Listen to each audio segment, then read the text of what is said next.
Iniciando hoje mais um programa Conexão Política, onde eu tenho prazer enorme em receber aqui o doutor Henrique Abel.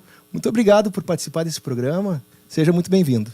Muito obrigado, Tobias. Eu que agradeço o convite. Uma honra estar aqui. Vamos levar aí essa conversa sobre esse tema que é da maior urgência em ano de eleição. Um ano de uma eleição aguardadíssima, né? Inclusive acham que pode não acontecer? Eu espero que não, né? Eu estou entre os esperançosos que acham que teremos eleições, mas o risco existe. E é uma eleição aí que a gente busca, eu tenho a impressão que a gente, de certa forma, busca que vai redimir os desacertos e os conflitos e as mágoas da eleição de 2014, né? Sim. Então, eu tenho a impressão, eu estou com 36 anos, eu tenho a impressão que essa é a eleição desde a redemocratização na qual mais se colocam expectativas e esperanças, né? Sim. Talvez até excessivas. Sim. Tu acha que a eleição de 2014 houve algum tipo de não aceitação do resultado, alguma coisa parecida? Eu acho que ela foi uma eleição anormalmente divisiva, porque depois que se chegou, havia uma expectativa muito grande de que... de inconformismo, né? Até por causa daquela sensação generalizada de inconformidade, de desgosto com a política que foi materializada nas grandes manifestações de 2013, havia uma percepção de que, ok, o Partido dos Trabalhadores venceu 3 eleições presidenciais consecutivas. É impossível que ele permaneça no poder. Agora ele estabeleceu um ciclo de poder, teve a ascensão, agora é a queda, ele vai sair. Quer dizer, se dava por certo a vitória do Aécio Neves. Sim. Era garantido. Havia uma expectativa tão grande e, de certa forma, as redes sociais contribuíram para essa expectativa, porque talvez se nós fôssemos pelas redes sociais, pelo que nós víamos em Twitter, Facebook, realmente o Aécio ia ganhar. A gente só esqueceu de lembrar, a gente não pode se prender demais nessa bolha da internet, a gente tem que analisar pelas ruas. E aqui eu faço meia-culpa, eu próprio. Entrei nessa expectativa. Eu previ às vésperas da eleição de 2014 que a votação ia ser muito apertada, como de fato foi, mas que o Aécio ia vencer por uma pequena margem de 2 a 3 milhões de votos. E aconteceu que a Dilma venceu por essa margem de 2 a 3. Sim. Eu acertei a margem, mas eu errei. Então, foi uma surpresa até para mim. Sim. Eu achava, embora eu tivesse grandes restrições ao Aécio como candidato dos tucanos à época, e me parece que nesse ponto eu estava certo, que realmente veio a ficar demonstrado que ele não era aquela figura que se apostava. Aquilo pegou, de certa forma, toda a nação em choque. Tipo, não é possível. O Partido dos Trabalhadores está vencendo, então, a 4ª eleição presidencial consecutiva. Então, o PSDB, a partir daquele momento, de certa forma, não serve mais para encarnar a oposição ao PT, e, ao mesmo tempo, não existe outro partido, mas o que está acontecendo, então? Então, aquele foi um momento de nós não vamos aceitar isso.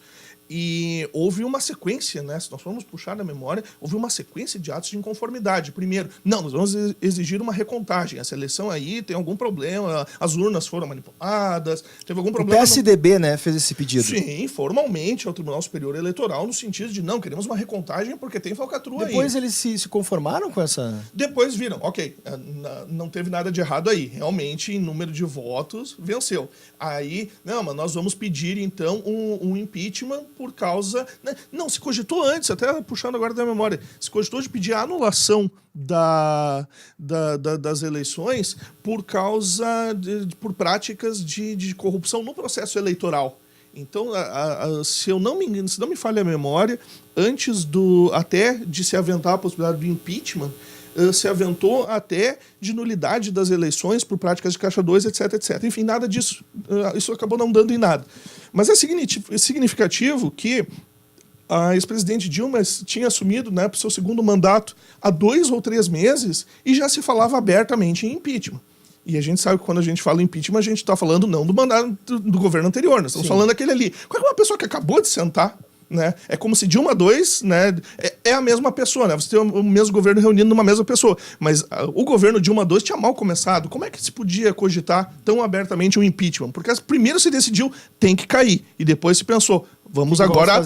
qual vai ser a justificativa? Tanto é que tu vai lembrar que a primeira justificativa que se dava é o seguinte, vai cair por corrupção na Petrobras. Porque tem corrupção, porque tá ligado. E se investigou e não se achou realmente nada que pudesse diretamente... óbvio, sabemos que havia corrupção monstruosa do Partido dos Trabalhadores envolvendo a Petrobras, mas nada que envolvesse diretamente uma responsabilidade da ex-presidente Dilma. Aí se apelou para um argumento mais discutível, né, uma certa pirueta retórica das tais das pedaladas fiscais, que não é por nada, nós nunca ouvimos falar delas antes e nunca mais ouvimos falar delas. Sim. Então, inclusive que foi praticado pelo próximo governo, né? Lógico. E inclusive foi praticado pelo governo Temer, não só posteriormente, mas também na condição de vice-presidente, porque se eu entendo que houve irregularidades naqueles decretos, ora, o vice-presidente, a ciência de todos, responde da mesma forma. Se eu for usar aquilo, isso é uma questão que eu batia muito durante o processo de impeachment. Se entendermos que existe uma responsabilidade, um crime de responsabilidade da presidente aqui, invariavelmente ele tem que implicar também responsabilidade do vice. E dessa mesma forma, como tu falaste antes, o PMDB também teve um papel fundamental e decisivo para a vitória do PT na eleição. Ele foi um divisor de águas que poderia definir, né, a eleição de 2014, se não me engano. Antes, estava havendo uma derrocada do PMDB, do primeiro governo da Dilma, onde houve uma saída em grupo, né, de vários ministros do PMDB, para que eles fossem definir o futuro do partido, assim pressionando o PT para que eles tivessem um maior espaço no governo, né? Sim. Então, tu entende também, que tu é desses que entende que o PMDB teve um papel fundamental para a vitória do PT ou não? Sem dúvida. Eu vejo, e aqui me parece difícil nós aceitarmos aquela narrativa típica petista de que o PT foi uma vítima. 100% vítima, que estava fazendo um governo dedicado e contínuo e honesto e que foi traído pelo PMDB e que entra como vítima. Bom, você escolheu seus parceiros, né? Me parece muito claro que nem aquela governabilidade maravilhosa da qual o ex-presidente Lula gozava no seu segundo governo e nem a ascensão do governo Dilma seriam possíveis se não fosse uma cuidadosa aliança, costurada com toda a grande habilidade política do ex-presidente Lula, do PT com o PMDB. E hoje nós sabemos o quanto custou essa aliança. Sim. Essa aliança ela foi viabilizada através da linguagem que é tradicional do fisiologismo, caracteriza o PMDB, ou seja, cargos e mais cargos, vantagens e vantagens. Isso não é um fisiologismo da grande política?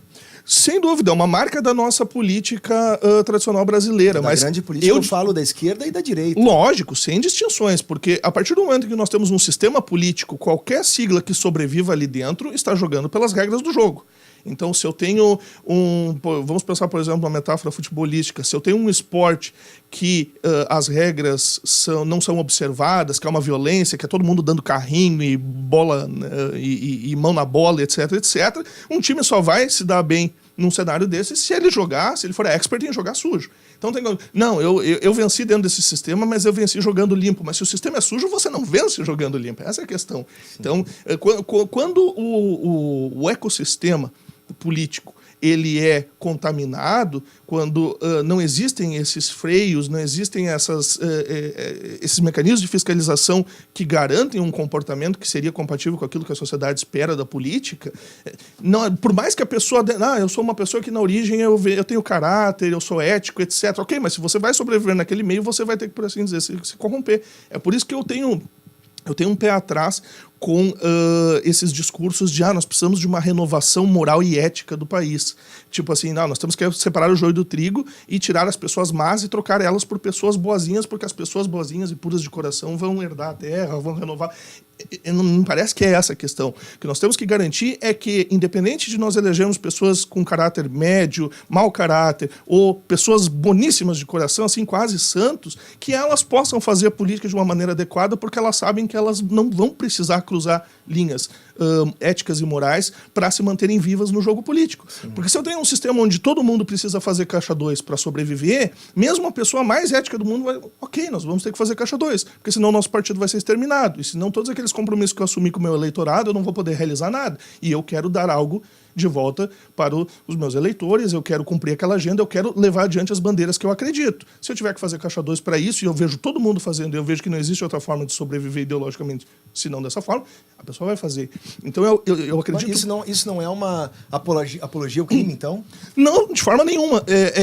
Eu acredito que nós temos que investir em mecanismos, né, de interdição dessas condutas. Eu acredito, então, em direito e instituições. O que eu não acredito é assim, não, a renovação vai ser na base de nós tirarmos os malvados, a velha geração suja de raposas, e trocar por uma nova geração de puros de coração. Isso eu não acredito. Primeiro porque eu acho que é muito difícil. O que vem a ser o puro de coração? Às vezes aquele cara que faz um discurso lindo, ético. E aqui eu volto, né? Não é uma crítica, por exemplo, à direita. Aqui eu volto, vamos lembrar do petismo de raiz. O discurso do PT dos anos 80 e 90 era justamente esse. O partido da ética, lembra desse chavão? Sim. Por que é o discurso hoje do cidadão de bem. É o equivalente hoje do... Por que eu tenho tanta desconfiança com esse tipo de discurso? Porque lá na minha juventude eu acreditei um pouco nesse discurso. Quando você volta para os anos 90 e você analisa o PT governando meia dúzia de cidades com bons resultados administrativos e sem nenhuma mancha ética, você pensa, realmente, esse é o partido ético, esse é o partido que ele vai crescer e ele vai renovar a ética. O que aconteceu?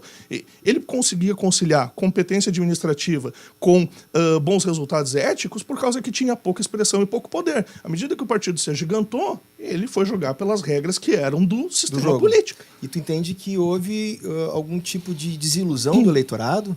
E é por isso que houve essa reação contrária, ou não existem outros fatores? Eu diria que muita desilusão, e eu tenho a impressão que a grande desilusão nacional com o PT se dá num primeiro momento através das circunstâncias do processo do mensalão, e isso já faz mais de 10 anos, que é aquele primeiro choque de, olha, o PT pode estar apresentando bons resultados em agendas sociais, pode estar conduzindo a economia até melhor do que até os críticos, mesmo, né, o pior crítico poderia, né, achar ou até melhor do que os maiores entusiastas num primeiro momento poderiam acreditar, mas sem prejuízo de se reconhecer certas virtudes, certos sucessos dos governos petistas.